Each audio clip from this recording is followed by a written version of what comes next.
Bring in more revenue while saving money and differentiate yourself from the rest of the pack vying to win those guests by becoming more environmentally friendly. We will show you how easy it is and how cheap it can be, if not free, and share all the opportunities available. So join us each week as we take another step along the green path. That's one more step to differentiate yourself from the rest of the pack. The Green Path podcast is kindly sponsored by Sestonica, the first sustainability recognition for vacation rental homes. What if vacation rental professionals could influence millions of travellers to make their own homes more sustainable?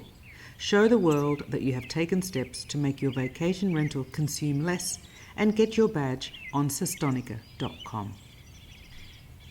Hello everyone, and I hope you've been enjoying the Green Path podcast. Today I have a very special episode.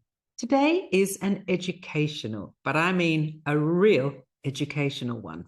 So we hear about what property managers and what companies are doing to help clean the planet, be more environmentally friendly. But what exactly is the problem?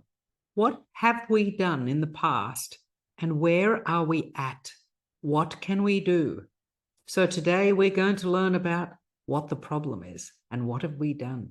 So I hope you enjoy this short episode and see you next time. Most of the conversation about carbon today is about fossil fuel emissions. And most of the energy of environmentalists, in the climate movement especially, is to find ways to reduce carbon emissions. What has been left out of the conversation to a large extent, not entirely, is the role of forests and wetlands and soil in sequestering carbon, taking carbon out of the atmosphere and restoring a healthy carbon cycle, where whatever carbon is produced, it is reabsorbed again. What I have learned is that the contribution of land use changes to atmospheric carbon is at least as much as the contribution of burning fossil fuels. Exposing soil to oxidation puts tremendous amounts of CO2 into the air, and the ruin of the biological systems prevents that released carbon from being brought back into the soil.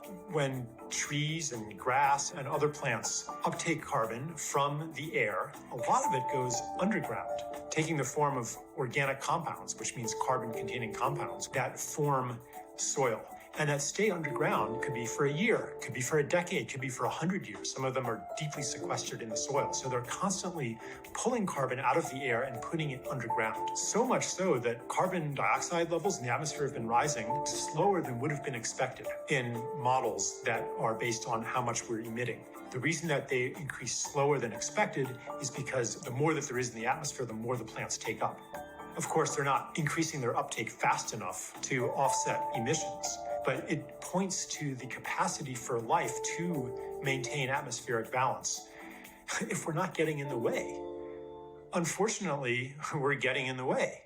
Today, I think we have something like half of the trees that we had before civilization. Half of the mangrove swamps of Asia have been destroyed. 80% of the seagrass meadows on the New England coast are gone. We have rising emissions, and these organs of Gaia that maintain a healthy carbon cycle have been destroyed. So what are we going to do about it?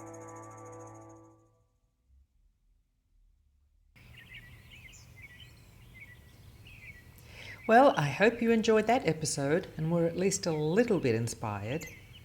If you'd like to catch up on the other episodes that you've missed, just head to thegreenpathpodcast.com. See you next time.